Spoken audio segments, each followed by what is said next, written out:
This is the Horse Radio Network. This is episode 134 of Horsemanship Radio, brought to you by Omega Fields, the world's best omega-3 supplements for horses. Horsemanship Radio is a part of the family of the Horse Radio Network. Today we have two women who represent the horse world in the media world, and they love their horses too.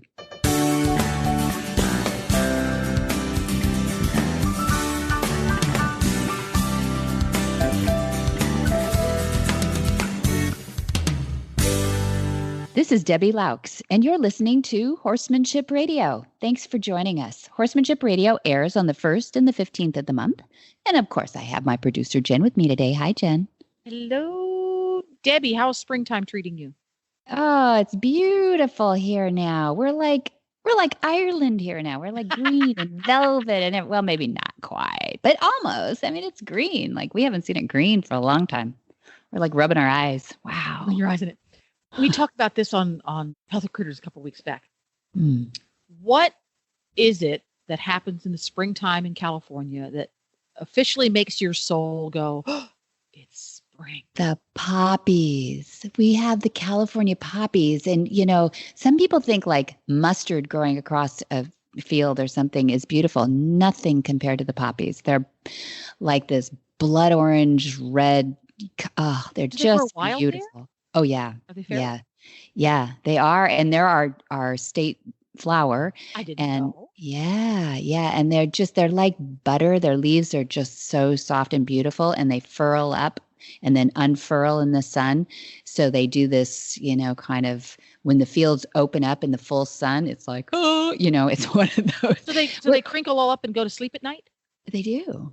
Interesting, right? And for a while. They're all orange. They're all the same color. Mm-hmm. Yeah, they're beautiful. They've got soft, beautiful leaves. I mean, just everybody, we call it the super bloom this year because, you know, we haven't had rain for 5 or 6 years. And everybody was worried because over the years, you'd get the rain and then the seed for everything would come up and then it would just dry up and frizzle in the hot sun again, then with no water. So we thought, oh my gosh, what if all the seed is gone, right? Like, are they going to bloom ever again if we just desert us, you know, if we just completely obliterated California? And then when it bloomed this year with all the rain that we had, everybody went, yay, there is a God. You know, it was just beautiful, just beautiful. So there, I wax on about flowers, but super bloom. Yeah. Well, you know, every part of the country and every person has that one thing that just sets your soul alight and you're alive again in the springtime that happens. And that's for you, it's the poppies. That's interesting. We had the farm we lived at when Glenn and I first got together, there were that same poppy. It's that one that's orange and it's feral. It just grows everywhere all by itself and it's the happiest plant around. Yeah. And I had never met that plant before. Aww. And when it first came up in the yard, when we first moved there, the place had been left empty for some time. So we never knew what was growing. I thought they were thistles because there was this little tiny plants that had leaves a little bit like a thistle. And I kept pulling them up. And it kept coming back. I'm going, what's the deal here? And I finally just let some of them go. So, okay, you win, whatever you are, go ahead and grow. And then these beautiful. Don't ever tell Dad this story. It will hurt his heart. Flowers. Well, they won. Once I realized, like, oh, those are beautiful. Let's Google that. I fell in love with the poppy as well. That's lovely. Yeah, and Dad loves them too. We call them Monty Poppy Seed, actually. Now, are they the same poppies that you get poppy seeds for poppy seed bread? Or not? Yeah, they look like it. I mean, I don't know if there's a different variety or something, but yeah, they look just like that. Those little black flecky things. And yeah, he collects them around and then he takes them over to the dentist office and spreads them, or he takes them all over the ranch and spreads them. And then he's the Johnny Appleseed of poppies. Poppy seed. Exactly. Monty Poppy Seed. So yeah. And then he promptly starts telling everybody, don't step on the poppy. And they're growing everywhere. So I mean, how do you not? And he doesn't let the horses eat them. No. Which is probably a good thing. I'm not sure they're good for horses. I don't know if they are either. Our horses never made an effort to eat ours, so I don't know. That's good. Yeah. I mean, doesn't heroin come? Well, never mind. But we don't we don't want to poison anybody. But anyway, yeah, it's beautiful. It's springtime here. It's just lovely, and we have so many fun things coming up for spring. I'm sure everybody's ready to get outside, but we're excited about. We have so many things just in the month of May alone at Flag. We have our Lead Up, which is our at-risk youth. We have our Horsens and Healing, which is our veterans and first responders program. Which starts off with the movement April 29 and 30, which is the journey 2-day symposium on that journey with horses and all these different speakers and dad working with wild Mustangs. The series actually won at the Equus International Film Festival because That's it was pretty cool just, that you guys put that on the video. That's pretty cool. Yeah. Well, I mean, it's so many, it's such honor that to have these speakers there, you want it for posterity, you want to hear it again, and then right after that, we have an equine assisted intro to motivational interviewing, which is, the people side of it, the using horses in the change behavior, it's really cool. So yeah, at the end of it, we have an advanced course that Denise Heinlein is there from Germany coming over to teach. And so that's just May. Wow. Yeah, it's a busy place. Yeah. It is. Yeah. We have fun. Well, speaking of busy, we've got a busy show. We do. We should probably get to that. Okay. Yeah. So let's get to Susan's chat right after we hear from our title sponsor, Omega Fields.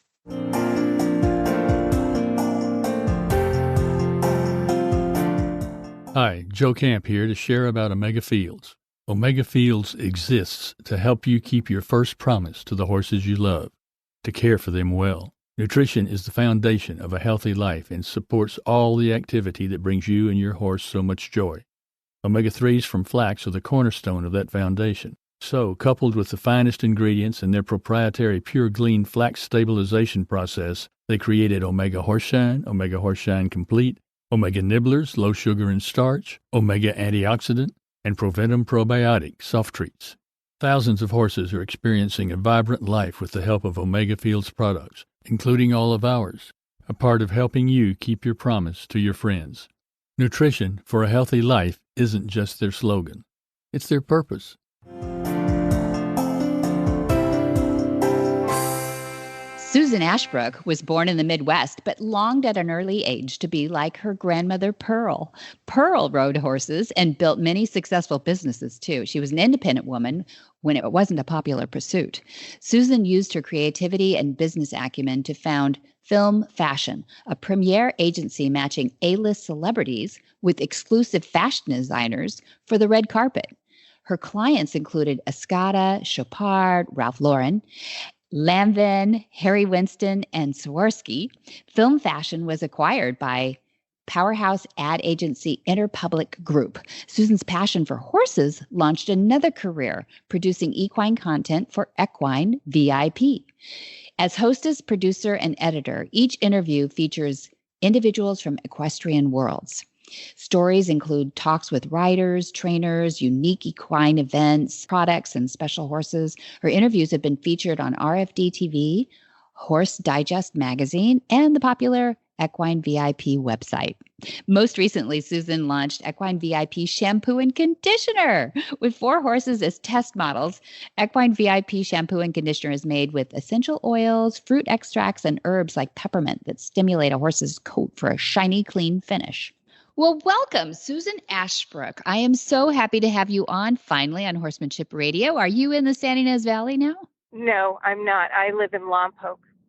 You're okay, but you're over the hill. For people that are internationally traveled, that is it's 15 minutes up the road, right? It is. It's just around the corner. It is. You live in beautiful wine country now, but that hasn't always been the case. You were born in the Midwest, but when I first met you, you had just moved out of LA. And tell us a little bit about what you started because you love horses. I moved out of LA to start a website and television program called Equine VIP because, like most horse people, we are characters, we are funny, we are persistent, and I thought horse people had stories to tell, so I wanted to share those stories with other horse people, and I've just had the honor of interviewing some wonderful people. You really have people. And the site is where people can go and listen to some of those interviews still. Do you archive them? I do archive them, and I change them out once a month. So we've got a nice variety from book authors to professional horse trainers. Gary Stevens, you might recall who he is. He's a famous jockey and an NBC commentator about racing. So it's a variety. It's not just one discipline of riding.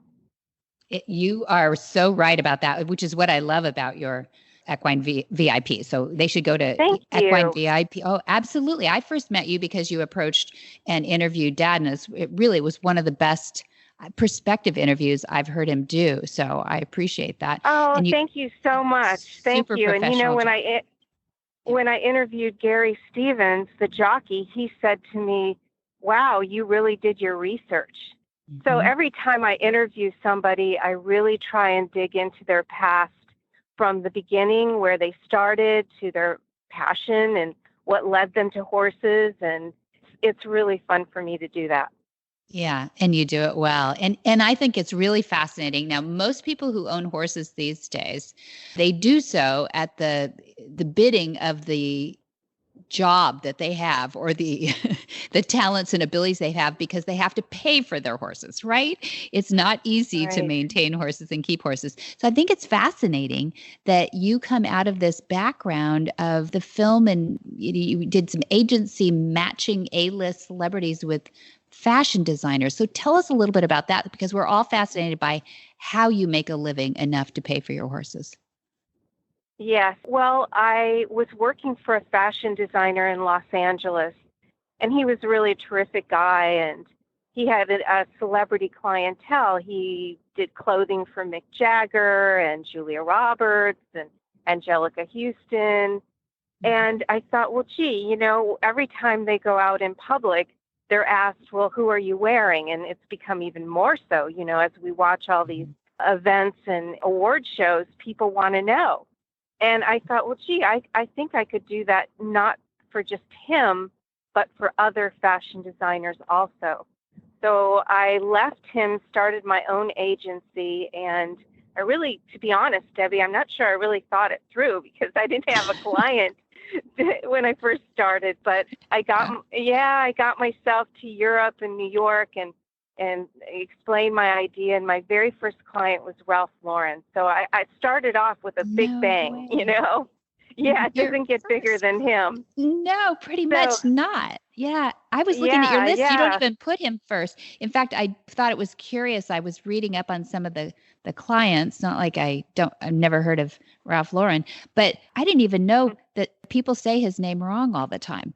A lot of people say Ralph Lauren. So now you can punish us for that, because you met him.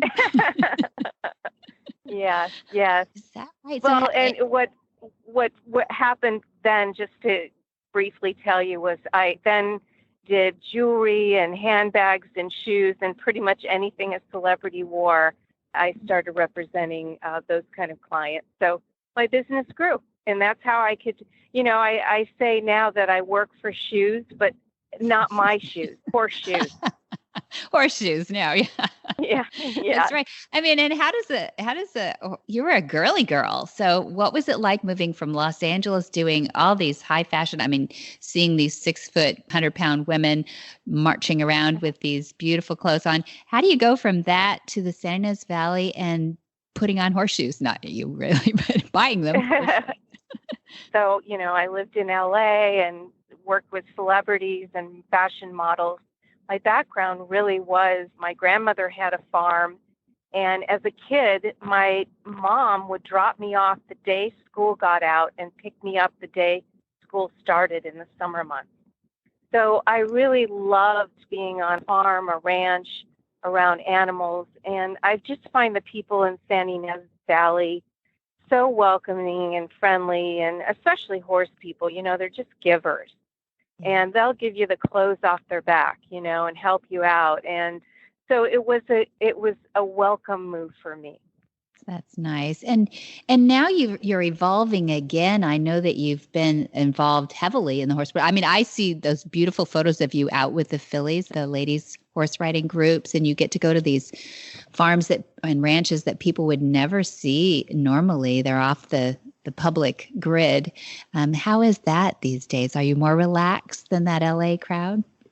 Oh, definitely, for sure. Being a part of the Phillies is really just a big, big treat because we get to ride on some of these private ranches that nobody ever sees.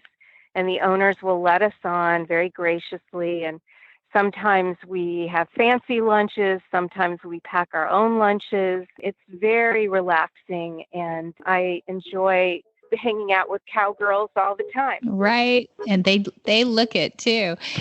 Well, I was just thinking about, here's this glamour girl goes to riding girl, horsey girl, but it's almost like you want to stick your toe back in it. And you've recently launched the Equine VIP shampoo and conditioner. So you're back to the fancy world. No? I did. Well, Debbie, I have 4 horses.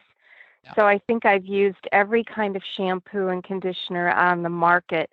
And, some were too thin, some were too thick, some didn't make my horse's coat shine, fragrance, all that stuff became important to me. And I thought, gee, I've tried it all. And I think I need to create my own, and one of the elements that I'm particularly happy about is that the shampoo and conditioner have peppermint oil in it, and peppermint oil stimulates the coat and hair.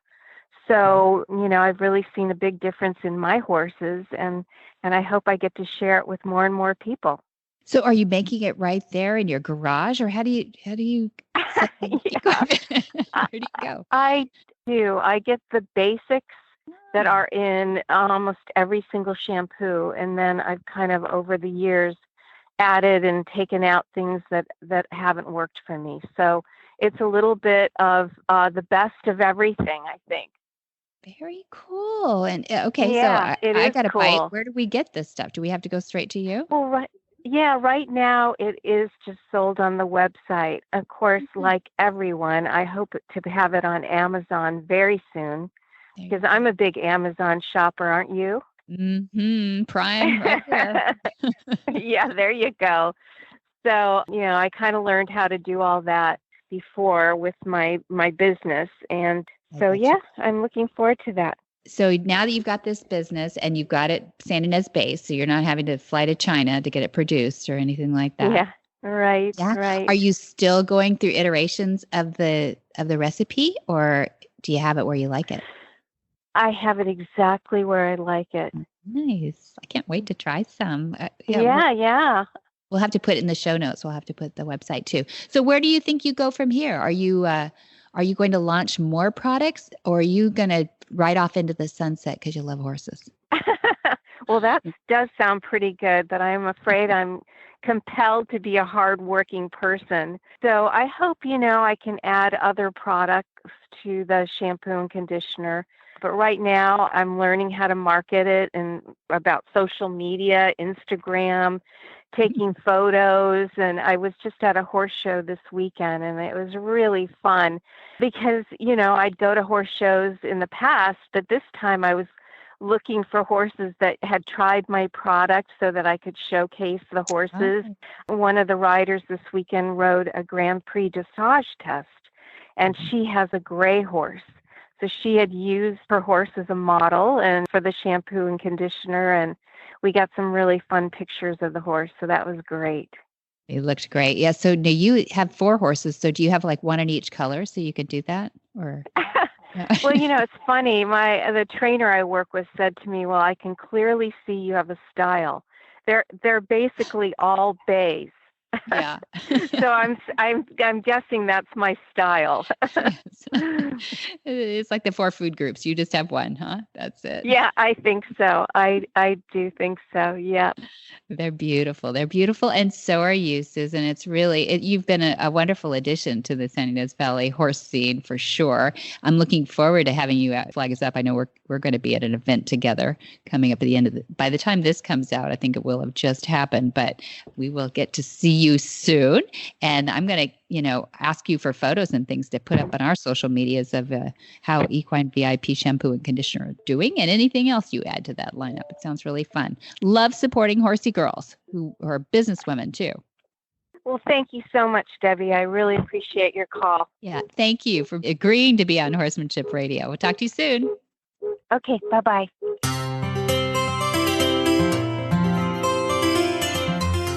Cavallo horse and rider, Carol and Greg Giles, too, have been longtime supporters of the Horsemanship Radio, and we thought, what better way to show how their support goes than through the people who buy their boots. So we have this from Brenna Eldridge on a Facebook post.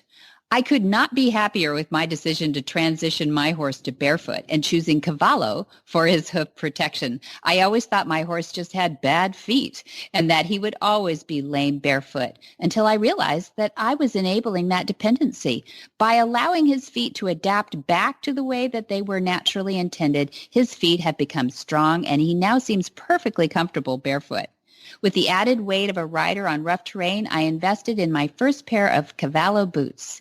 I went with the Trek boots, and they fit him perfectly. I was able to do anything that I could do in metal shoes, and I have no longer stress over him losing a metal shoe and damaging his hoof when removed.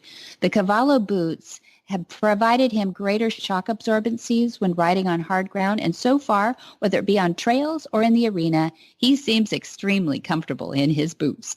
I do a variety of riding, including trails, gaming, and drill, and I'm excited to get into the gaming season to put truly those boots to test. I believe that in horsemanship, you have to pick methods that make the most sense to you.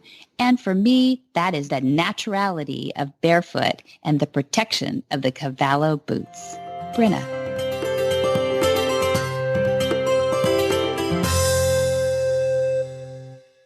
Kathy Lynn has been involved with horses her whole life. She taught riding even in New York City, and that's unique.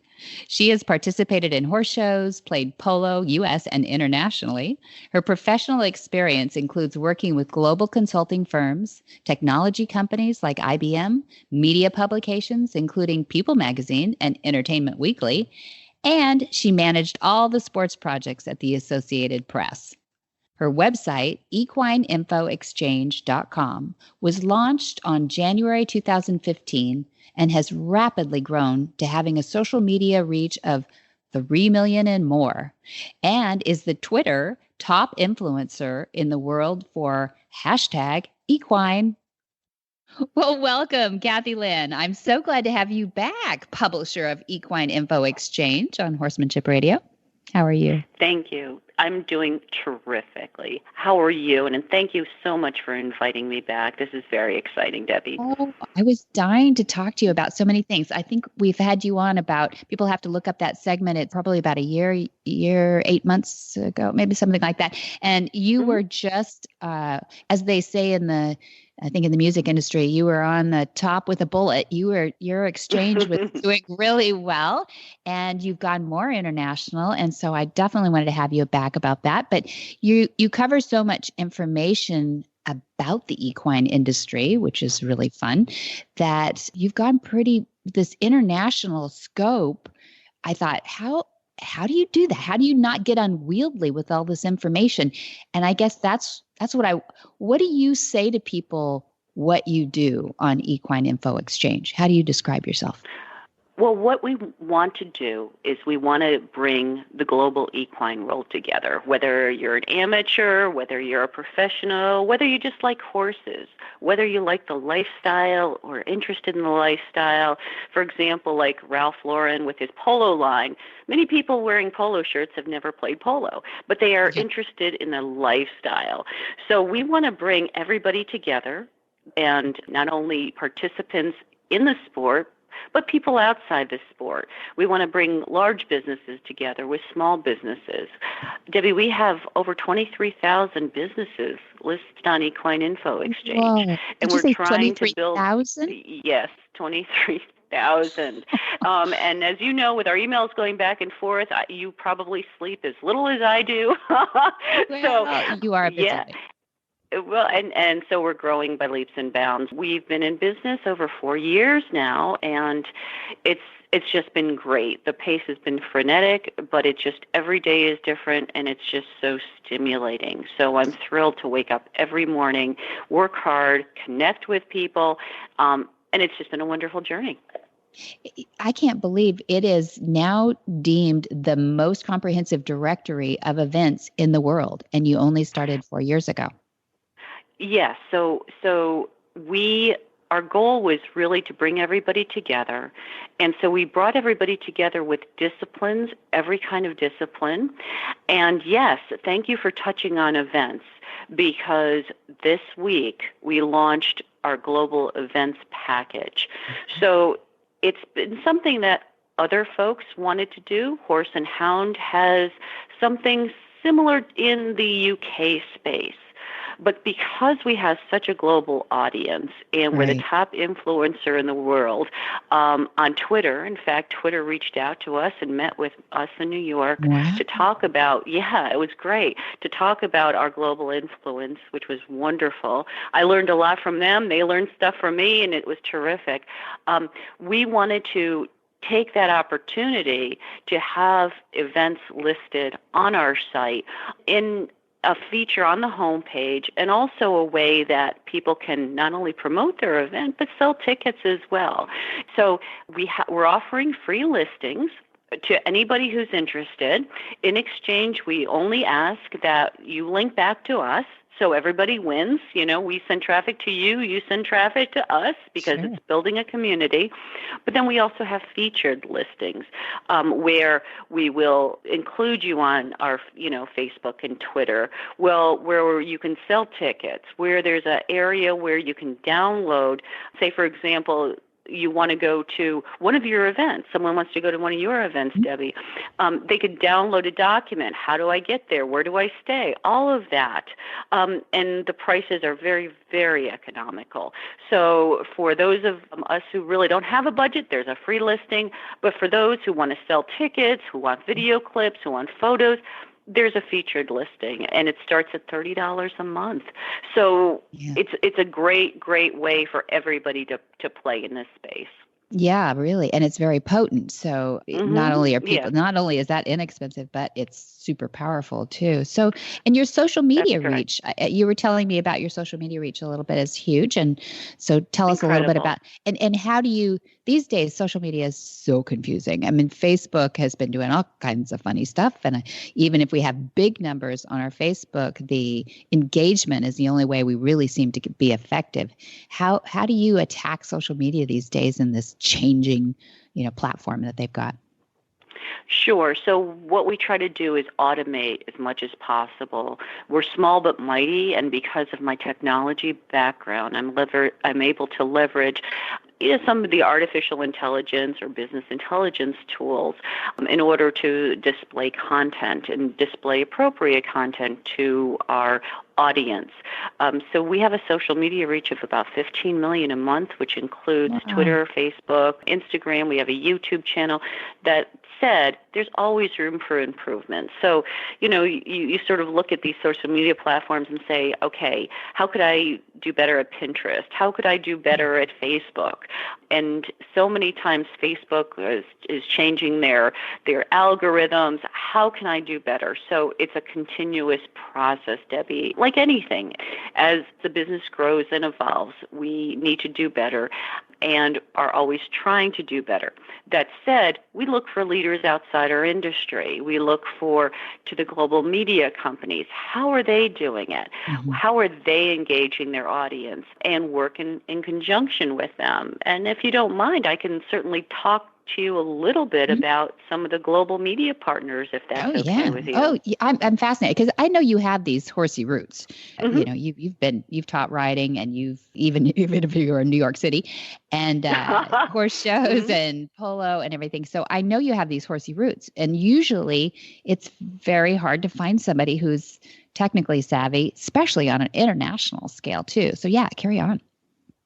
Oh, thank you. Yeah, so my background did include working at the Associated Press, managing all of their sports projects, included working at major Big Five consulting firms, working in technology at IBM, managing their global intranet site where we had 3 million page views a week. So leveraging all of those professional services.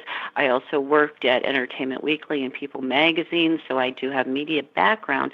And sort of the confluence and bringing all those together, in addition to, and thank you for bringing up my background playing polo, my background in horse racing, teaching riding, having a 100-jumper horse, all of that kind of came together, and that's when I started developing EIE. So that the technical background really helped propel us, Debbie, going forward, because it gave us a distinct advantage moving forward in this space.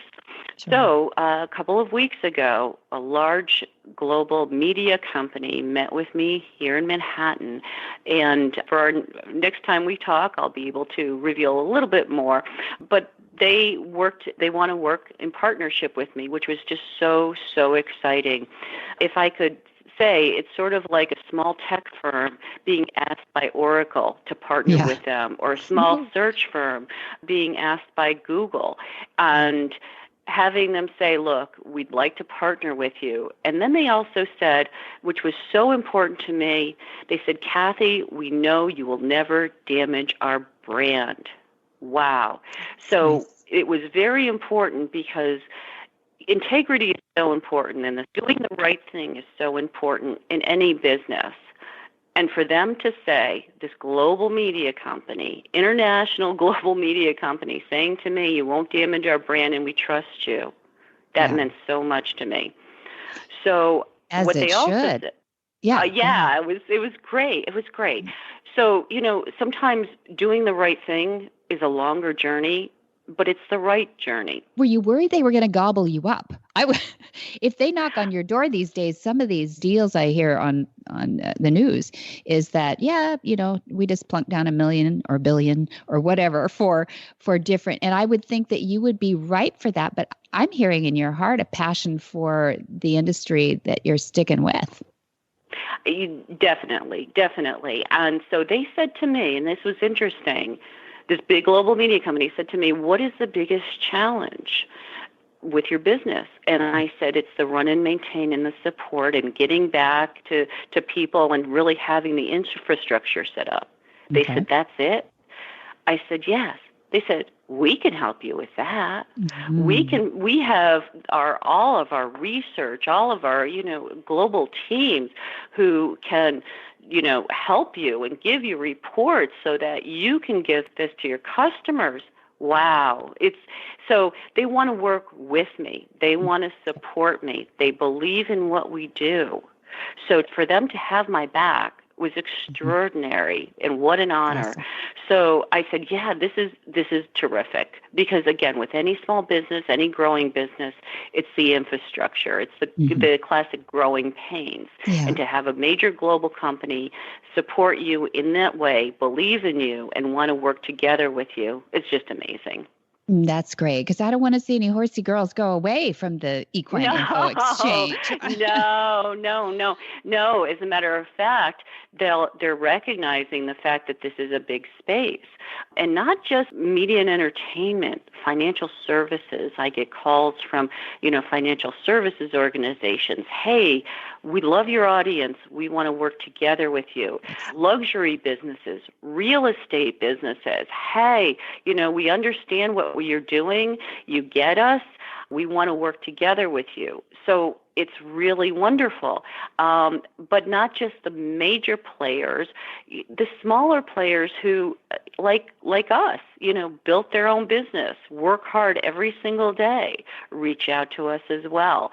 So it's terrific. And every day I learn something new, and life is a journey, and it's so important really to do what you love, be passionate about it, and follow your calling. So that said, I'll probably follow my calling even more next month because there's so many events that we're going to attend, and I'm happy to share them with you if you'd like. Oh, I know. I bet. Now, let's see. May. What does that do in the horse industry? First weekend, I'm thinking. Yes, there you go. Will you be at the Kentucky Derby? Well, you know what? I love going the week before. I have been to the Kentucky Derby before. I went with a friend of mine who was writing for a newspaper in New York, and I went to see Silver Charm win the Kentucky Derby. And what was so cool is the next day we got to the backstretch and we got to see Silver Charm. Well, fast forward, 20 years? He comes back to old friends. Yeah. And I get to see him again, and I get to hug him, and I said, Silver Charm, I haven't seen you since you won the Kentucky Derby. I was like a little kid again. So it was terrific. And so, yes, so I'm going to, what I love is I love going in the morning and watching the horses for the Derby and the horses for the Oaks, train in the morning, just listen to them gallop, watch the steam rise off of their backs after they're bathed in the morning, just having that connection early in the morning with the horses. So that's what I plan to do. And also attend the Land Rover 3-Day, which is by far probably the most spectacular horse show I've ever seen. It's really, really cool.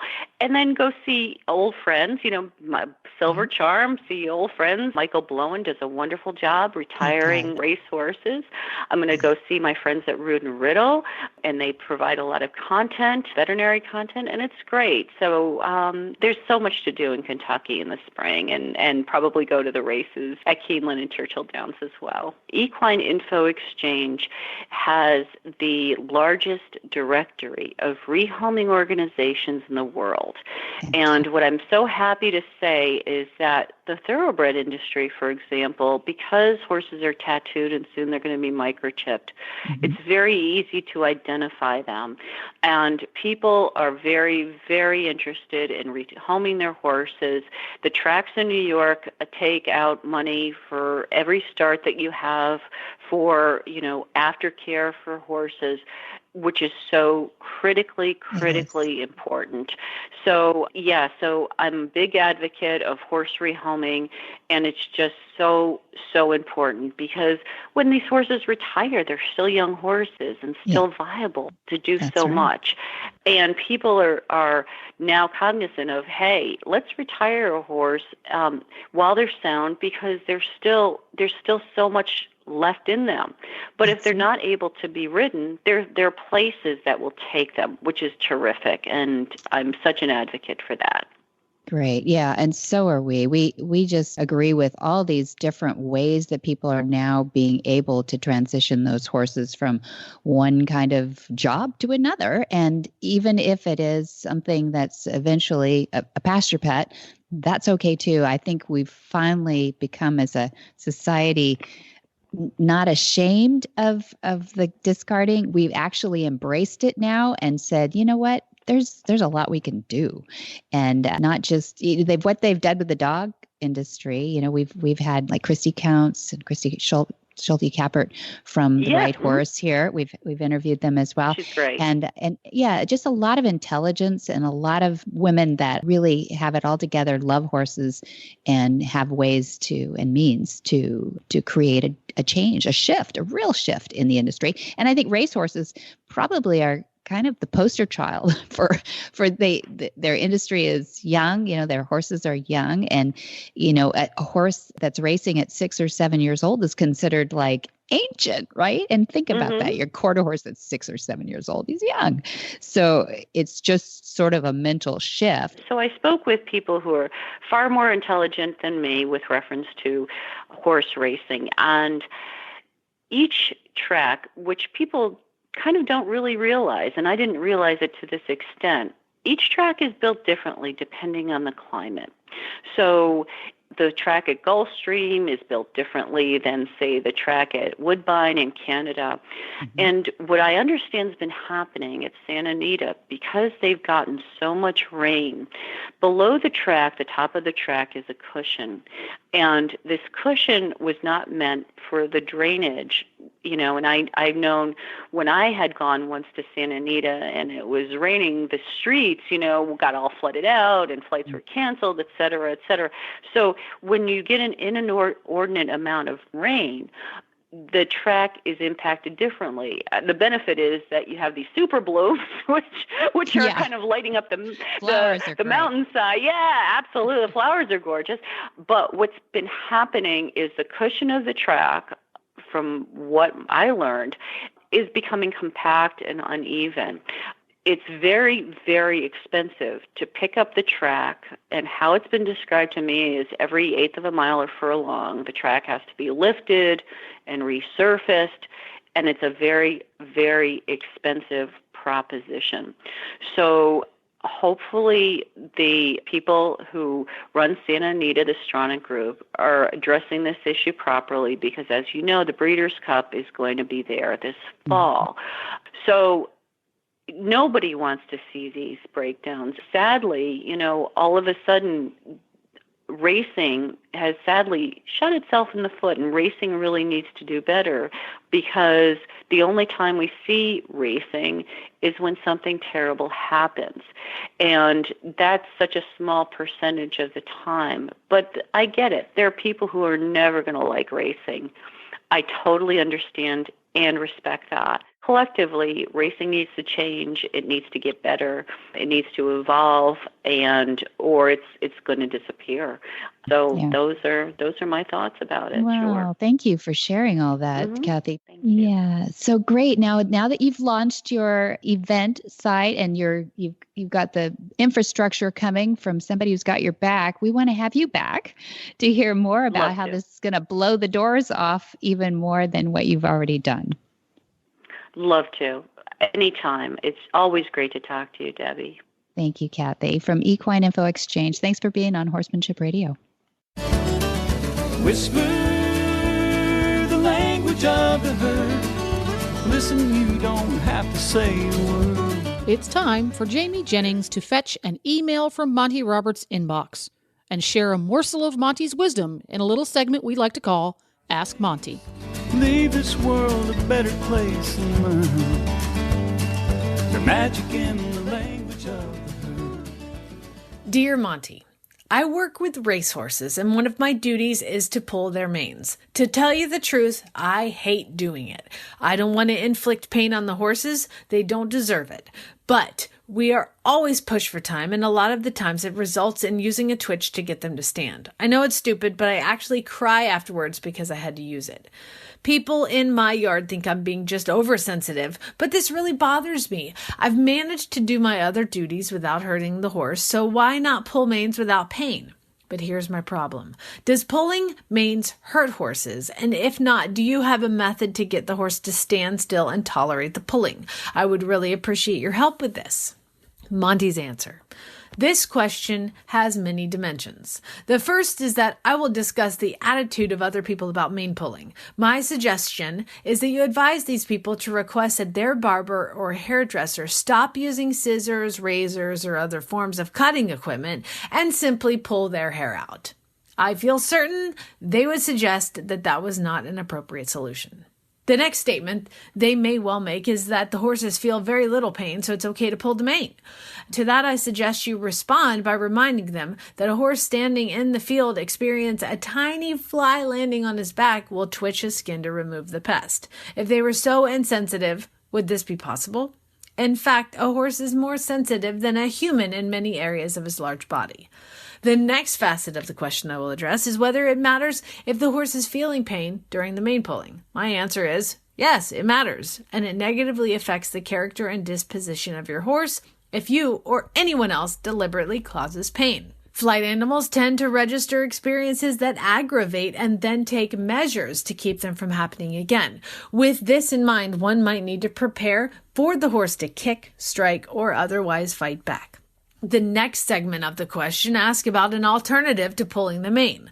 I firmly believe that there are at least two plausible alternatives. One certainly is to let the mane grow without being shortened at all. In the racing and showing industry, that would be considered an inappropriate option. The fact is, however, many disciplines are moving to accept longer manes. The second is the use of the solo comb, invented by Thomas Pratt, a friend of mine since the early 1950s.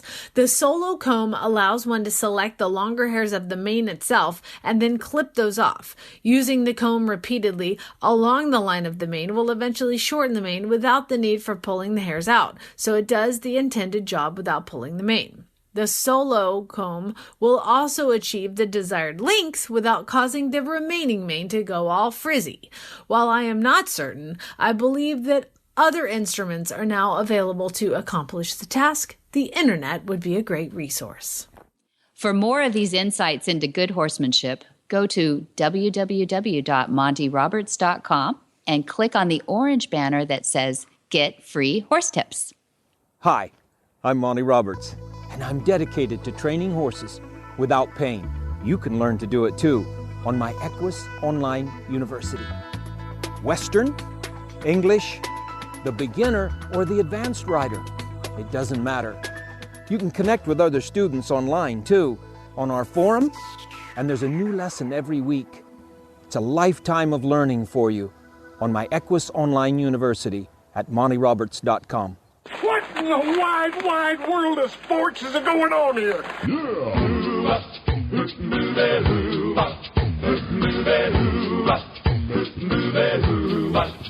Where in the world is Monty Roberts? Monty is looking forward to meeting some new friends, two-legged and four-legged. Well, May 1 through 3, just about as you're listening to this if you're an early adopter, is the Equine Assisted Intro to Motivational Interviewing in Solvang, California. Then, May 25, we have a Night of Inspiration at Flag is Up Farms in Solvang, California. July 22 through 26, we have a Monty special training in Portuguese. And then July 29 through August 2nd, we have a Monty special training in California in English. And August 5 through 16, we have our Gentling Wild Horses course. Jen, isn't that fun? Woo! Sign up today. Yeah, it's good. Yeah, I know. Fill up. Yeah. Even if gentling a wild horse is not in your program for this year, give it a try. Check it out. Call the folks at Flag is Up Farm, 805-688-6288, and talk about it, because I think you'll find that this course has something for everyone. If you want to learn about what horses really are, equine behavior, human behavior, the relationship between the two, you should check out that course. You can look at all of this and more at montyroberts.com. For details about today's show, go to horsemanshipradio.com, episode 134. You will find links, photos, and more information about today's guests and topics. You can follow Monty on all the social media platforms: Facebook, Monty Roberts, the one with the little blue check mark; Twitter, Monty_Roberts, and Instagram, Monty_Roberts. Gorgeous. Gorgeous. Yeah. That's right. All the fun stuff there. You can follow along for all of the Horse Radio Network shows on our app. Download it today for your iPhone or your Android. Just go to your app store, search Horse Radio Network. Do it for your less tech-savvy friends. Your less tech-savvy friends all have smartphones. They have smartphones because there's peer pressure to have a smartphone, even if they don't know how to use it. Right. So do them a favor. Gently take their cell phone from them. Go to their app store, search Horse Radio Network, download the app, show them how to use it. They will thank you. That's right. They will. And it didn't cost you a cent either, which is really fun. Everybody should have an app, but this is a really good one for the Horse Network. So skip those YouTube kitty cat videos. Go to the app. Go to the app. There's so many great shows on Horse Radio Network. So you'll have a lot of fun. You'll get hooked. Here it comes. All right. Many thanks to our sponsors too. I am having so much fun working with Omega Fields and Cavallo and creating the Monty Roberts University. And we're going to have them out to California. Omega Fields and Cavallo will be represented in May, coming out to Flag Us Up Farms. I really want to thank them for their support and continued support. And I want to hear from you. Who's out there using these products? Because I can share your stories with them, and they'd love to hear them. Yeah, they'd love to hear them because this is personal to them too. They created their companies to make horses' lives better. So please, let's hear how they're making a difference out there. So all those using their products, let me know. And be sure to visit all the other great shows too on the Horse Radio Network at www.horseradionetwork.com. And until next time, you know what to do. Have many happy horse hours.